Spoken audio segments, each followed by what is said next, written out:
You may have heard of the terms fight, flight, freeze, and fawn, and they are common responses to stress or trauma.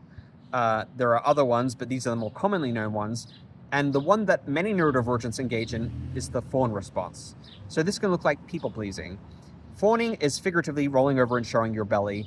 It's a natural response in social hierarchies to threat or somebody who's perceived to be threatening or higher up in the totem pole, and we show our belly as a sign of submission to them to decrease the danger or decrease the threat. And this can be a response to the perceived risk of social rejection or even physical threat. Many of us have learned, being bullied in school, for example, that if we engage in people-pleasing behaviors, we won't be threatened, we won't be socially isolated, we won't be physically harassed. And it becomes a coping mechanism, sometimes a very effective coping mechanism for navigating the world as a neurodivergent person. The problem is we get lost in the shuffle, we become invisible, our needs aren't attended to, and we feel like we're having to suppress, change, mask, camouflage, compensate for our neurodivergence and our neurodivergent related traits.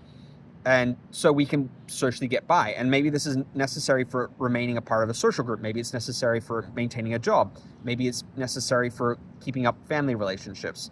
But what happens is, if we consistently engage in people-pleasing as a stress or trauma response, we slowly disappear. Our needs don't get met. We feel unworthy or unloved. There's a deep sense of loneliness from never truly being seen and accepted for who we are and for having to always perform. And a lot of us struggle with that sense of loneliness in the quiet moments after we've come away from a social engagement. And we're like, who are we? Like, what's our identity if we're always hiding it and burying it and contriving another false front to be accepted by others? And the real cure for that loneliness is to not engage in people-pleasing, to show up more authentically as yourself, within reason, attuning to the social environment that you're in. You don't want to go all out and extreme, and like, if you know that you're engaging in behavior that's not, say, pro-social or socially acceptable, I mean, I think there's something to be said about the value sometimes being transgressive where it comes to social norms. And I think one of our key traits is our authenticity and being our authentic neurodivergent selves. We bring a refreshing directness to social interactions, for example. But leaning more into that within reason, choosing, where to show up authentically, being your authentic self, and also learning that no is a full sentence. Saying no to things, if that's what you have to do, or a polite version of no, and saying yes to the genuine expressions of yourself and your own needs, rather than burying or masking them because you want to socially pass or be accepted.